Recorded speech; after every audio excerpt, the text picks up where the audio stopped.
Welcome to Popternative, where we dive into topical discussions from the worlds of pop culture, social media, and sports. Here is your host, Peter Remoliotis, aka PD Beats.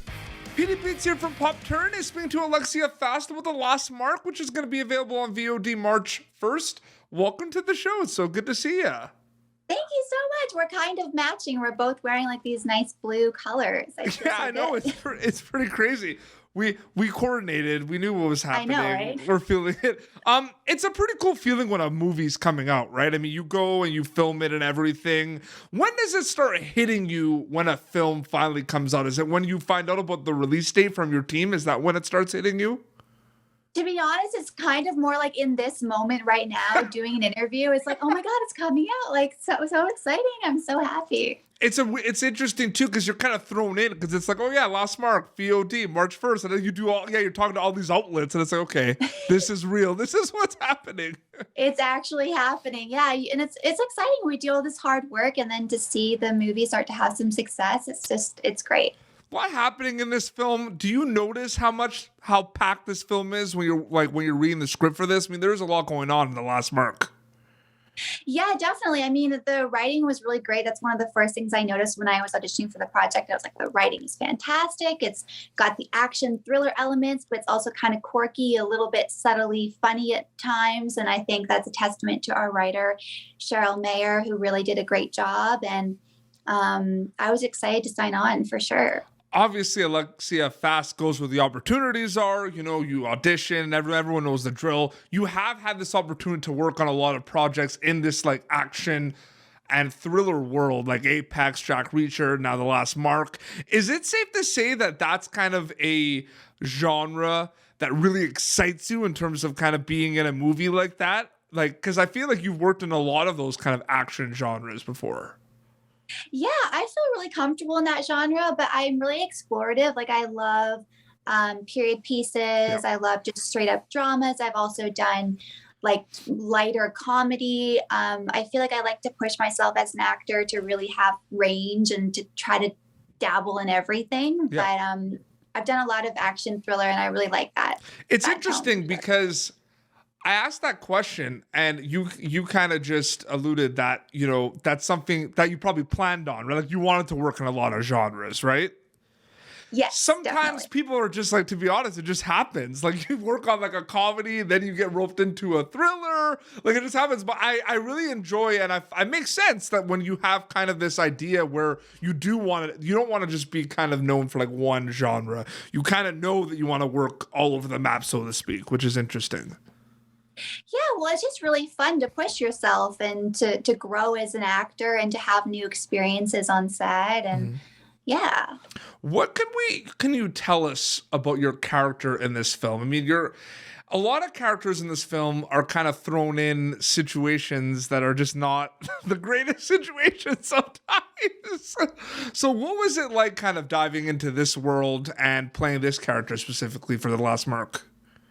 Yeah, well, she's very strong-willed, very feisty, very ballsy, a little bit bratty at times. But when she gets held captive, she's not the type of person to just sit back and take it. Like she's trying to escape. She's fighting back. She's putting herself out there to try to resolve the situation.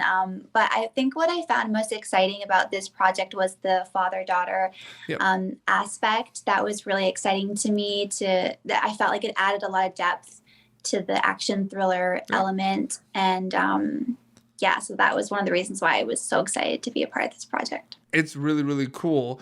And, you know, the trailer kind of releases for the film, and that's also like, it hits you when obviously, you know, you start doing interviews, but also like when a trailer like gets released for a project, you're like, wow, like it's coming out soon. The trailer doesn't waste time. The film doesn't waste time. Do you notice that in the script when you're reading it, that this kind of movie just has, at times it's like a slow burn, but it speeds up at times. Like the pace of it kind of goes like 0 to 100 at times, in my opinion, watching this film. Yeah, I mean, you can definitely tell in the writing. I mean, obviously, when it's cut together, when you have a really great editor, that makes a huge difference as well. But you can always tell in the base script if something has a good pace to it. And I felt like everything really worked smoothly together. And Is Yeah. there like what these type of films? I mean, the obvious answer is like escapism, right? Like when people watch a movie like The Last Mark, you go in, you have a good time, it's a fun ride, right? But like, have you been able to kind of think about like goals or like what you hope the audience gets out of it, like when they get to watch this film, like takeaway wise at all, besides the escapism? Because that's an obvious one, obviously.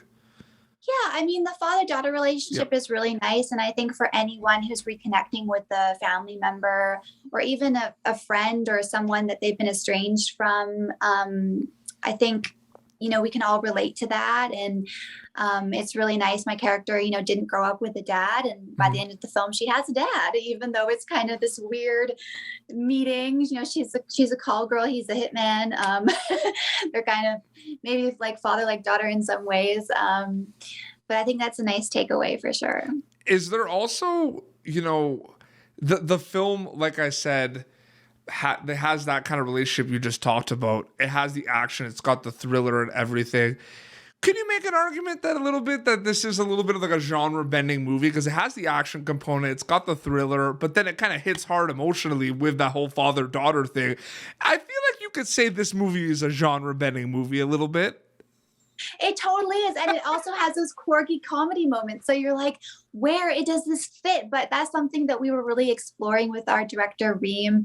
We were always talking about the tone and we would try different takes. Like some takes we would do lighter and more comedic. Some of them we would really go into like the deep emotions. And that was so that gave her some room to edit and really play with the tone in post-production. And I think that's exciting. I think that's what makes this film kind of unique is that it's not so typical. It kind of has a more broad genre. So it's exciting. A lot of movies kind of have, I feel it's interesting too, because I feel like that's so cool that you said that even about the comedy aspect of it, because there's so many movies that they have like an identity, or you could tell like when you're watching a movie, it's like, this is like an adventure movie or this is like a drama.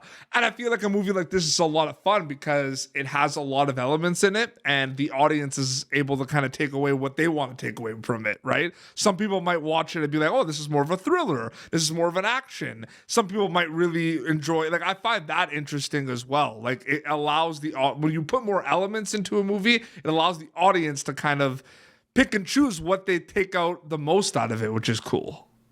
No, I totally agree. And I think you couldn't have said it better than that. And I just think it was really an incredible project to be a part of in terms of that and to be able to explore as an actor is great.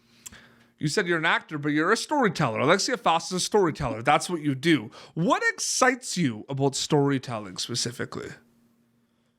For me, on like a personal side, it's being able to have experiences that I normally would never be able to have access to. So for example, I didn't really grow up with a strong relationship with my father in my real life. And so doing this film, I got to kind of recreate having a father figure. And that was kind of like a healing experience for me. So on a personal level, like having these experiences and healing through playing characters, it's kind of exciting for me. That's interesting. So getting back to that, so was that something that obviously like drew you towards the project? Like when you were reading for this and everything, you kind of became aware of the father-daughter relation like thing in this film? Like was that something like in the early stages of you getting the part that you were aware of, or did you find out like after booking it that it really had this father-daughter relationship? No, I was definitely aware of that. And I felt like it was a great opportunity for me to kind of explore that side of myself. I always liked when I'm playing characters to find an element of myself that has something in common with the character so that I can really relate to her. Even if she's so different from me, we always have something in common with our next door neighbor, for example. So that's kind of the concept I like to go off of. And for me, the father-daughter element was really exciting and juicy and deep. And I wanted to explore that for my own life. And so I had that personal attachment to the project. When you work on films like this that kind of hit you like emotionally and everything, and there's so much happening in it, obviously you're focusing on acting, and being like on camera, does that excite you and make you interested in like going behind the camera as well? Like when you work on projects like this and like write, produce, and direct a little bit, like does that happen? I have thought about it, and I have written some shorts, and I did kind of think it would be fun to just start off with writing and then maybe eventually maybe move into directing. But I don't know if you know this, but when I was 7 years old, my first kind of foray into the world of filmmaking was I wrote a short film and starred in it, and it played at some festivals, and it was called The Red Bridge. And that, like, I was like 7 and I wrote this whole story structure, like, and I did the little storyboards, like I drew the little like shot sequence, and I think it was pretty good for a 7-year-old. But I've thought about it in the future as something to potentially. Does that come up in interviews sometimes, like that film? Occasionally, I think it's out there. And then when they ask you like a specific question about it, you're just kind of like, I don't know, I was 7. I was 7, but I was interested in it. You know, even back then, I had an interest in storytelling. You know, I was always that girl who would get all her friends together and tell them, you know, okay, this is the story. You're the mother, you're the father, I'm the daughter. And it would always be like super complicated and my friends would never understand. But I had like the story all mapped out in my brain for these imaginary games that we would play. Oh no, it's so crazy. No, that's amazing. I feel like just the discipline of like writing a script as a 7-year-old is just like that to me, because now I have a hard time. Like I dabble in script writing sometimes. I find it like hard. Like, wow, 7 years old.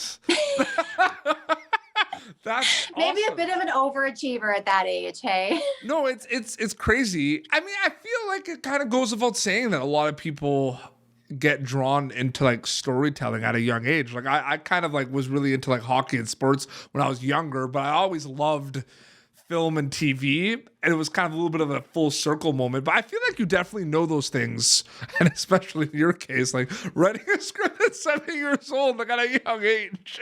Sometimes it's the other way around. I'm sure you have friends in the industry though, where it's like they got into it like a lot later too. Oh yeah, I do. Like I have friends that started acting in their 20s, and even that's still pretty early. But I just started unusually young. I started acting at 11 years old. But I have friends that are still quite successful that started in their late 20s that are now writing and acting. And yeah, I think you can start at any age. I don't think it's a thing where you have to be super young. I know people that even have started acting in their 50s and are starting to actually work and book. And I think any age, if you have a dream and if you're, you know, persistent and you believe in yourself, like go for it. No, 100%. No, the paths really interest me because I feel like sometimes I ask, usually one of the first questions I ask is like, how did you get into storytelling? But then I kind of like put that one on the back burner a little bit because I ask it all the time. You know what I mean? So I wanted to change it up a little bit. But the different kind of paths really interest me. You have a lot of people kind of say like, oh, I knew at a young age I wanted to do it, you know, creating plays for my family at like the birthday parties, like all that, right? But like, the paths really interest me. That's really cool that you said that. And I wanted to thank you so much for coming on Popternative, chatting about The Last Mark. This was awesome, Alexia. Thank you so much for your time. Thank you so much. I've had such a fun time. You're such a great interviewer. Like this was great. Oh, Thank I really appreciate that. So VOD, it's going to be available March 1st. So it's coming out pretty quick. So you'll be able to watch it pretty soon. And where can people follow you on social media to keep update with everything? So I have Instagram. You can follow me at Pure Alexia Fast, and that's usually the one that I engage on the most. I do have Twitter, same handle, Pure Alexia Fast, and then I have a Facebook page, but I think Instagram's kind of like my main go-to. 100%. Yeah. No, 100%. Well, that's great. Well, this has been Popternative, youtube.com/Popternative for previous episodes. You're going to be able to catch Alexia Fast in The Lost Mark, which is going to be available VOD March 1st. Until next time, it's Alexia and Petey Beats signing off. Thank you for tuning in to Popternative. Make sure to check out our past episodes of Popternative on YouTube. Be sure to like Popternative on Facebook and follow us on Twitter. This has been an Autograph Communications production.